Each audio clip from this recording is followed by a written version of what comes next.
What's good, everybody? Today we're gonna do a mailbag episode and then do a preview for tomorrow night's game against the Philadelphia 76ers. But we're gonna ask a couple of interesting questions tonight. Is Kyle Kuzma a long-term piece, or is he strictly a draft or a trade asset?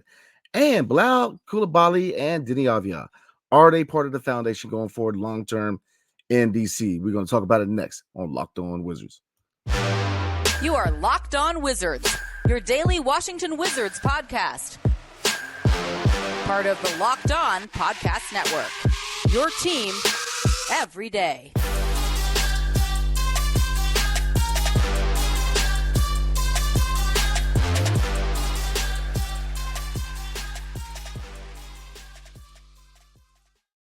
What's up, everybody? It's your boy Brandon Scott again, and I'm here with my guy, the real Ed Oliver. And we appreciate you guys making Locked On Wizards your first listen every single day. We are free and available wherever you get your podcasts and on YouTube, part of the Locked On Podcast Network, your team every single day. And tonight's episode is brought to you by Gametime. Download the Gametime app, create an account, and use code Locked On NBA for $20 off your first purchase. So we are going to kind of look at a couple mailbag questions that deal with whether Kyle Kuzma is a long-term fit here in DC, or is he strictly a trade asset? We're going to look at Bilal Koulibaly and Deni Avia. Are they part of the foundation for the youth movement and the 202? And then we're going to do a preview for the Philly game. So let's get it right into it. The first question tonight is from X, or formerly Twitter. It's from Makai at Sally, a Wizards fan. And the question is, would you trade Kuz even though he wants to be here in DC, especially if a team is offering multiple first-round picks? So what do you think, E? Yeah, I love Kuz. We saw, a tweet on X or Twitter a couple of days ago, and Kuz was like, "Dang, you guys want to trade me?" And it was a post saying that his trade value is going up. But it's a business at the end of the day. I think we already knew what was going to happen with them re-signing him or bringing him back. You see the contract, the value goes down as well. The money goes down, which makes it a good contract to trade. But yeah, it's a rebuild. So everything's on the table. I think the only person that really is not on the table to be traded is Bilal. Other than that, a lot of people, Shamet, Jordan Poole, Gallo, of course, Muscala, all those guys are on a DeLong, right? Tyus Jones. Everybody you can name is certainly going to be on the table within this year or next year. A lot of guys. But yeah, I love Kuz. And I think he has the best trade value on the roster. I think potentially if he keeps this up, he's playing really, really good basketball right now. I was looking at some of his numbers, and he right now he is 15th in assists in the Eastern Conference, 19th in 3-pointers made. He's 10th in points with 421 points so far in the Eastern Conference right now, and he's 29th as a forward in rebounds. So, he's had a couple good games, man. He's had some big games. He's had a couple 30-point games. Of course, some inconsistency here and there, shot selection. But he's been the best player on the team. He's been probably one of the few bright spots on the team when he's locked in. He's playing good ball, making smart decisions. He's been a really darn good player for this team. And I think his trade value definitely, if not gone up, it's definitely been good for sure. And I think there's some playoff teams that would like his services for sure. Not sure which teams, maybe the Mavericks or somebody like that. Whoever has a first-round pick, maybe the Mavericks or some other teams definitely would be interested. Maybe the Bucks. I got to see if they have any first. I know they just traded for Dame, so I got to look at what they have. But yeah, I think he definitely sooner or later will be traded. If it's not by February, then definitely next year. So I wouldn't be too attached to anybody on this team if their name is not Bilal Koulibaly. And there's nothing personal against Kuz. I think he's a darn good player. He played really well. He's a guy that came from the Lakers, was a guy that was getting ridiculed in LA. He was kind of, people made jokes about him and stuff like that, saying that he wasn't playing well. He came here. He improved his game. He became a better rebounder, better ball handler. He's getting to the rim. When he doesn't settle for threes and gets to the rim, he's a darn good player. And he can shoot the three too. So it's a business. And the Wizards, they gotta rebuild and stockpile draft picks. Yeah, I mean, I agree on all points, man.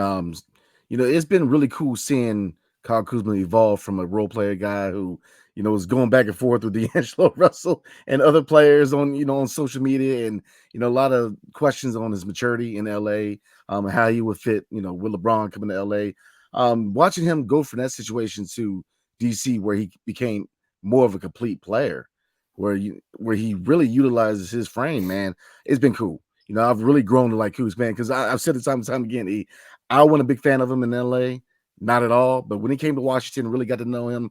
No, not personally, but as far as watching him play for the Wizards, and watching the progress as far as his leadership and him becoming a more complete player as opposed to just a role guy, it's been cool. I'm a really big fan of Kuz. He's been great as far as leadership of this team. Really talking to the younger guys really helps really solidify that culture that they're trying to start with this new front office and with this team going forward in a new era of Wizards basketball. So, Kyle Kuzma has definitely been a really, really good influence and player in Washington. But here's the thing. I think everybody knew, and that's what really gets me sometimes, man, is because I don't understand how people are confused.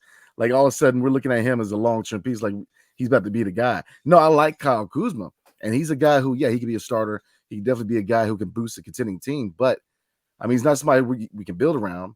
And, most people, I would say 3/4 of the fan base knew that the reason why this is a good contract because it's easily moved. It's team friendly, so we can move him.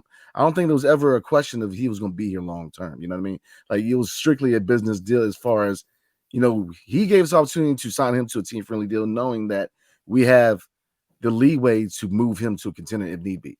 So, I to me, he is strictly a trade asset. But again, he contributes a lot to what they're trying to do in DC. Again, his leadership has been very, very key because, again, last year, when it came to calls of leadership, you always want to look at the time, was our franchise player, which is Bradley Beal, but not. It was Kyle Kuzma who was that leader for us last year. And the same for this year, man. With all the issues we dealt with as far as immaturity with, Jordan Poole, struggling, being a really bad team, he's kind of helped, still mentor guys, still work with guys, still try to keep the ship afloat. So, no, he's been very important here in DC, in my opinion, the last couple of years. But, I mean, looking at the question, man, if you're able to get up a couple first, Lord, hey, I'm dropping Kuz off at dollars, bro. Like, a couple first-round picks, you got to take that. But, eventually we're going to move on. I think that, Tyus has the biggest value, but I think Kuz has the top value as far as trade value. You know what I mean? Because his size and his ability to score, I know efficiency time and time again can be an issue, but he's a guy who can definitely contribute on a contending team at the deadline. So, I mean, he's strictly, in my eyes, a trade asset.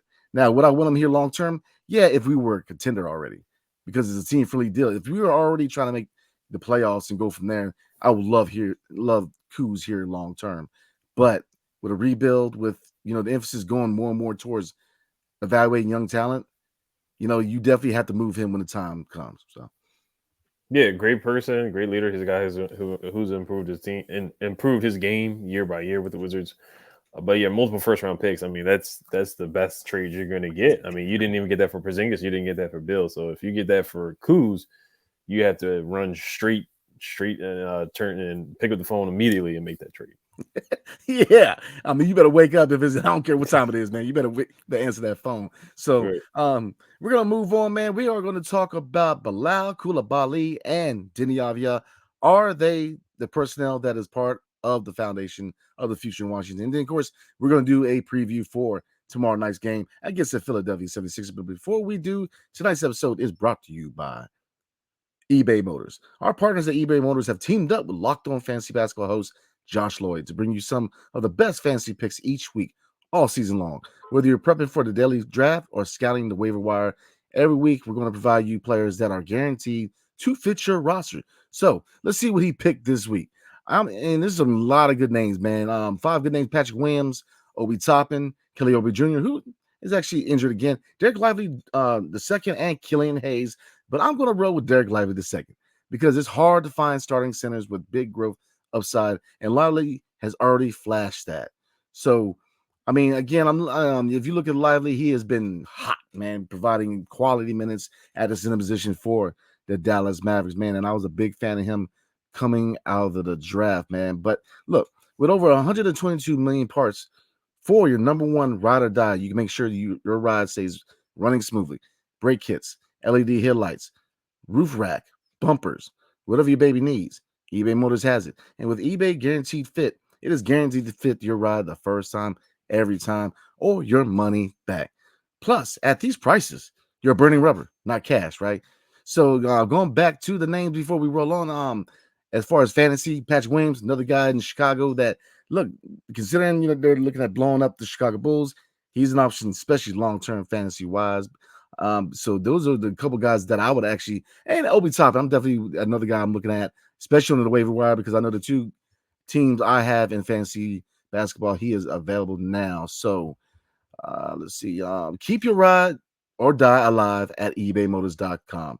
eBay Guarantee Fit only available to U.S. customers. Eligible items only. Exclusions apply.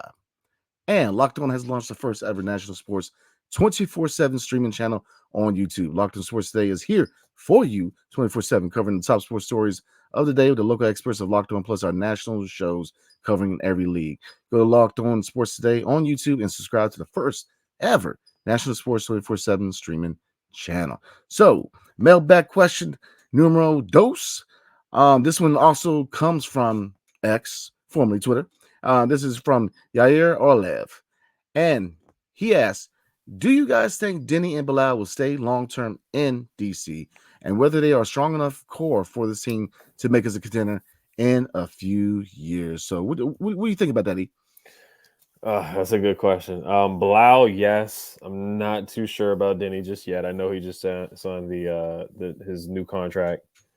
So there's a good chance that can happen. But if I had to pick between the two, I would think Bilal. That's their first draft pick, and they really look like they're really invested in him and developing him. And Bilal has shown some really good flashes as a rookie for sure, knocking down the three ball, playing good defense, finishing above the rim, finishing on fast breaks, steals, deflections. So he's shown definitely some good flashes. I think Deni's improved. He has had some up and down games. Same thing with Bilal. He's a rookie. But yeah, I think Bilal, if I had to bet on between the two, I would pick Bilal to be here long term more than Deni, just because that's their draft pick. You've seen how they treated Johnny Davis because he's not their draft pick. But are they a strong enough core? I think that's to be determined. Honestly, that's a lot on Bilal's shoulders there. I haven't seen enough yet to make that decision. I want to see some more from Bilal. I think Bilal has the potential where if he can, get in the weight room, improve on his ball handling, keep improving as a shooter, then maybe, we can find the answer out to that question. So it's definitely going to take some time. But yeah, right now, I wouldn't say they're a strong enough core. They need a lot more pieces. They need a lot more pieces. And this is year one of the rebuild. It's not like Bilal was the number one pick of the draft where it was like John Wall. And then the year after, we get Bradley Beal. And after that, they did Otto Porter, who, was fine. He was a good role player. So right now, they're definitely not a strong enough core. If the question is to be a championship contender in a few years, Deni and Bilal, those two are not enough. It's not enough. Yeah. You got to get a franchise guy. And a lot of people are talking about Alex Sarr. If they can bring him in, then you have a conversation. Some of the other top 5 draft picks that are projected to be top 5, then you can start having a conversation. But right now, just those two guys, we definitely have a long way to go for sure. Yeah, I totally agree, man. And, a couple of factors looking at Deni in his situation, obviously he just got that extension. But, if you look at the timeline, 4 years, we still could be in the middle of this thing. Obviously Bilal is the long-term answer at the wing. Now, could they try him at the 2 guard and put Deni at the wing? Yes. But, I look at Deni's contract kind of like Kuz's. I mean, I think he's going to be here longer than Kuz, but I think that he came into the knowing that if need be, the contract is good enough to where they can move him. But I mean, like you said, he's taking that step this year offensively. So he's definitely evolving as a player, as opposed to being just a defensive-minded guy. He's a guy who, he's a guy who, people aren't going to sit there and watch him shoot anymore. They're going to try to close out and block a shot. He's definitely a target, a weapon now on offense. Now, he had his up and downs, yeah, and that's expected. But he has, in my opinion, taken a step this year. And I'm hoping that as a campaign as a whole, this is his breakout campaign. But yeah, I mean, looking at them long term, yeah, I think it's a little too soon to really dictate that because, I said it last year, and I'm gonna say it for this year. And I firmly believe that with this new front office, they need to do it, which is acquire another pick. because if I can grab a couple guys in this draft, then next year being the official first year of the rebuild, it's strictly about evaluation and development at that point.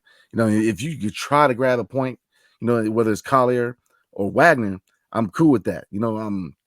Center position, Alex Sarr, Bradshaw's out there. There's a couple of more names on Basilis. There's a lot of talent in my opinion. A lot of people are sleeping on this draft. In my opinion, I think the reason why a lot of people are sleeping on this draft because there's very few guys who are going to contribute right away. This is the perfect draft for a rebuilding team because there's a lot of talent, but it's talent that it has to be developed, man. I mean, even Collier, man, he's not a defensive guy. So getting back to Deni and Bilal, I think that they're definitely part of the foundation. Obviously it's subject to change with Deni going long term, depending on how long the rebuild takes. You know what I'm saying? But as far as Bilal, yeah, he is definitely part of the future in DC because when he really shows that progress offensively, then we're cooking, man. This guy is going to be a pest defensively. But, with his athleticism and just his instincts and basketball IQ, man, he's going to be a force in the NBA. And I definitely think he's part of the foundation. But if they really want to shorten this rebuild and try to get young, I'm going for a couple guys, man, easy. So, yeah, I'm with you, E. I think the sample size is too small because we don't truly know if they truly see Deni as that long-term fit. The contract says a lot because with this being a rebuild, they gave that bag to Deni because he still needs to be developed, and they have nothing but time to develop. So it just works out. Right now, extending him just fit the timeline for right now. But as long term, that's still a question in my opinion. So, yeah, I mean, it's still early, but I think that the first step has been taken towards really revitalizing this team, the front office, right? This year after the deadline, when we start moving these contracts, we're going to get a picture of who really is the long-term answers here because, going to the offseason, there's a lot of questions. Kispert, is he here long-term? Johnny Davis, we know he probably on his way out. So there's still a lot of questions, Z, especially, other personnel like head coach.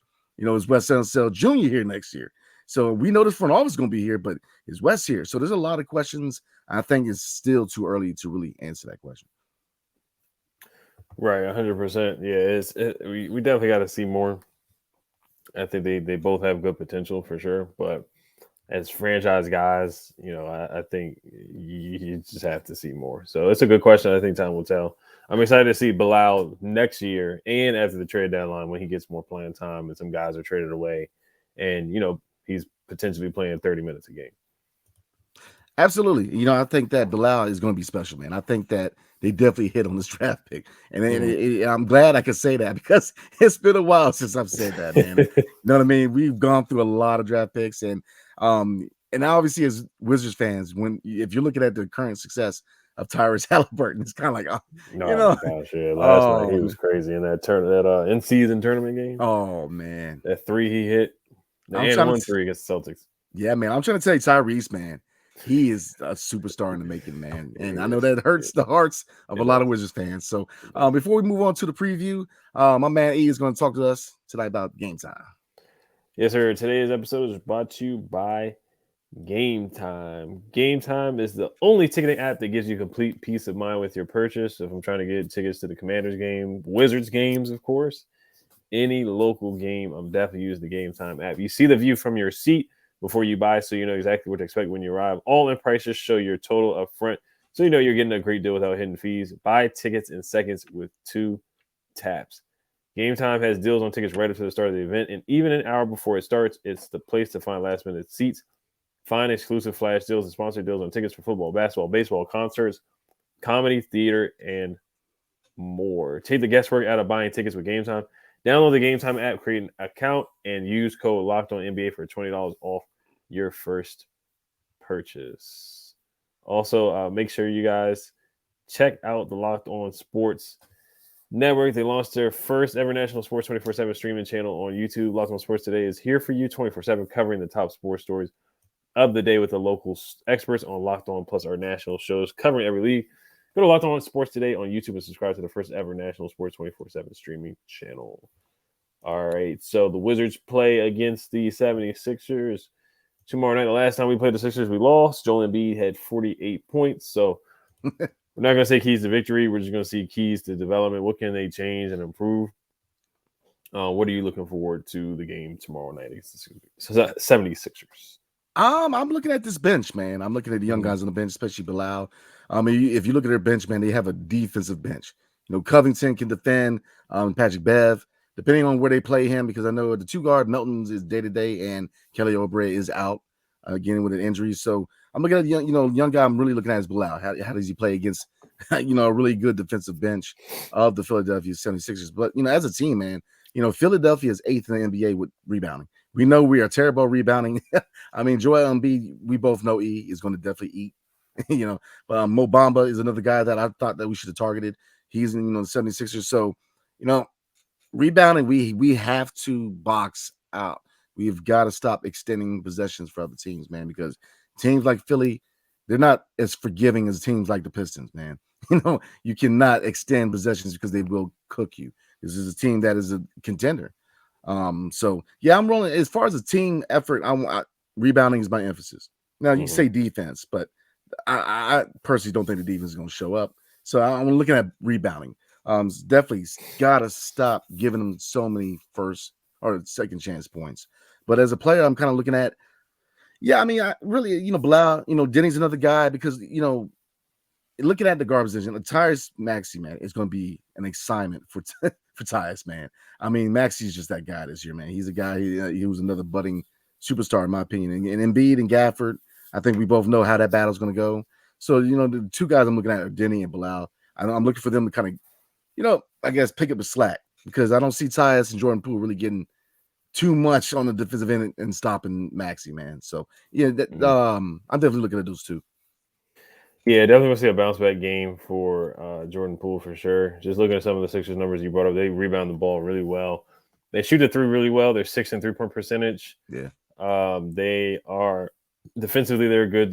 They defend the 3-point line really well. They're 10th in 3-point percentage allowed. 3-point attempts, they're 8th in 3-point attempts allowed as well, or 3-point attempts against. So they do a good job of defending the 3-point line. Just looking at it, they chase guys off of the 3-point line. They get to the free throw line a lot, obviously, because of Joel Embiid. They're number 1 in free throws, number 2 in free throw attempts, and number 2 in free throw percentage. Tyrese Maxey, he can get to the line. Tobias Harris. Yeah. They have a lot of guys that get to the free throw line. Joel Embiid. So I think Gafford did a solid job against Embiid in that first half. And then the second half, it just went off the rails where he ended up with 48 points in that game. I want to say the third quarter, he had like 20 points alone in the third quarter. Is ridiculous. So is West going to play zone? Is he going to double Embiid? How are they going to defend Joel Embiid? Those are kind of the keys, just looking at them to be competitive in the game. But, of course, guys, I'm looking at is Bilal. Can Deni have a bounce-back game? How does Bilal play? I thought he's been playing well as of recent. Jordan Poole, can he bounce back? Can they share the ball and move the ball as well? And push the pace, get to the basket, and rebound, of course. So they have to have the rebound against Embiid. And, just how they're going to defend Embiid and defend the 3-point line. It's going to be a tough uphill battle. What are they going to double when he puts the ball on the floor? Or are they just going to automatically double him? So those are things with West. I would not play zone. No. They were terrible with zone against Orlando. They were terrible with zone last time they played Embiid, where he had a lot of wide open free throw jumpers. So those are the big question marks. Tyus, we need a big game from him against Tyrese Maxey. Is he going to stop Maxey? No, he's not. But can he slow him down a little bit? We'll see. And then Jordan Poole, Deni, Bilal, we need big games. Everybody has to be on all cylinders right now because the Sixers, they're a playoff team. They're 12-7 right now, 4th in the Eastern Conference. So this will be a good test for the Washington Wizards for sure. And then Shamet, can he continue the good play that he's had? He's been playing really, really well as of late too. So can he keep it up and keep his trade value up and come in and be impactful in the games? Yeah, I agree, man. I think you have really good points to the game. Like I said, I'm looking at the benches because the Sixers have a veteran bench who can defend and can shoot. Oh, and I will say Pat Beverly, he talked trash about the Wizards. He did say that. He said the Wizards are a dumpster fire, which is he wasn't wrong. But coming from him, where he was crying after winning that playing game, talking trash. So I do want to see them be competitive against the Sixers against Patrick Beverly. It's funny because, I mean, what is he saying that nobody knows? Like we're terrible. Like Yeah, he said He said the Wizards have no direction, which is not true. Clearly, they have a direction because they're trying to get draft picks or the best draft position. He need to stop, man. That man. We're talking about the guy who cried after getting a play-in victory. Like, stop it, man. Get a grip. But I mean, we know we're terrible. We don't need you to say that. But yeah, I mean, Sixers, I mean, they're a contending team. They look better without James Harden, which is a whole nother conversation. But the pieces they got from LA, man, this is the complete team. Their bench is solidified. Looking at this game, I'm with you. I mean, I'm tired of seeing zone because we can't rotate. So why are we playing zone? We can't cover that distance, the closeout distance for shooters. Why play zone? He needs to stop the zone, man. Like, the zone is killing us because we're too slow in rotations to be a zone defensive team. Effort. Get in the passing lanes. Get a little dog in you. Show a little effort, man. Have a little pride. Like, they could use, like you said, they could use that whole conversation with Patrick Beverly and kind of rally behind it and say, look, we know we're trash, but we're going to play you hard this game. That's the biggest thing I'm going to see from this season period, man. It's just, we talk about culture. Play hard. But as far as Wes Unseld Jr., man, zone ain't it. Strictly man-to-man and at least show some effort, because do we have the personnel to really be a defensive team? No, man. I mean, Deni, Bilal, as far as interior defense, you can say Gaff, but I mean, we're going to see how good he really is tomorrow night, because Embiid's a whole nother assignment, man. I mean, so, yeah, I'm with you on all points. I think that, me personally, I want to see effort. We've been playing contending teams tighter. We're playing a little tighter. I want to see them play tight. Even if we lose, I want to see that culture of playing hard, man. So yeah, I'm with you. Stay away from zone, Wes. Mm-hmm. Just don't do it. Yeah, 100%. I got a feeling it's gonna be a close game. Let me see if is it in DC tomorrow night? Let me check, because I got a feeling it may come down to the wire and it may be a close game. It clearly could be a blowout too. We've seen this team get blown out many times, but I do want to see in crunch time. It is in DC. Yep. I do want to see if it does get close. I want to see Kuz make a good decision down the stretch. I want to see Wes run a play instead of just an ISO and Kuz come up and launch a three. I do want to see better execution down the stretch. So that's one thing I'm looking for. If it is a close game, and I can't sleep on Corey Kispert. He's been shooting the three ball well at home, so I can't sleep on him too. And then Gallo, him on Embiid, it could be another 35-40 point night with putting Gallo on Embiid as well. Him coming off the bench after Gafford. Lord. So yeah, so it could be a long night. Not could be. It will be a tough night with Joel Embiid again. Oh, it's gonna be a long night, bro. Because he's just a whole nother cover, man. I mean, the center that we had is not ready for Embiid, man. And Tyrese Maxey too. I mean, he's a guy he's going to test his backcourt, whoever they put on him, whether it's Poole or Tyus Jones, man. But he's a tough cover because he is squirrely, man. I mean, he's athletic, he pushes space. So but this is the perfect game to really show that effort. You know what I'm saying? Like, we know we're bad, just see the effort, and this comes from coaching. I'm really looking for more from Wes Unseld Jr. this season, man, because in my humble opinion, he has a lot to prove, because I don't think it's guaranteed he's back next year. So from a defensive standpoint, yeah, I'm looking for them to have a lot more energy on the defensive end, and really, man, let's rotate better, man. I mean, you should know what your assignment is before they hit the mid-court. You know what I mean? Like, you should already know what your assignment is. I don't want to see any kind of confusion on the defensive side. Get your assignments, communicate. So that's where I'm at, man. So we roll. Before we roll, man, you got anything else you want to cover? No, I just want to see Johnny Day. If he gets in, just make the most of his minutes and play with confidence. I'm hoping that I'm going to see him play, man. That shot scares me a little bit, man. But I'm with you, man. I hope he figures it out, man. But all right, man, we're gonna go ahead and roll tonight. We appreciate you guys. Wherever you get your podcast, a 5-star review is much appreciated if we earned it. And on the YouTube side, like, subscribe, comment below. If you're not a member or a subscriber to Locked On Wizards, definitely consider it, man, because we got a lot of good content rolling this season, man. So definitely rock with you guys. So tomorrow night, Philadelphia 76ers are rolling into the 202. So we will be doing, as always, a live recap. So definitely rock with us tomorrow night. So appreciate everybody. Hail to the Wizards and peace. Everybody have a good night.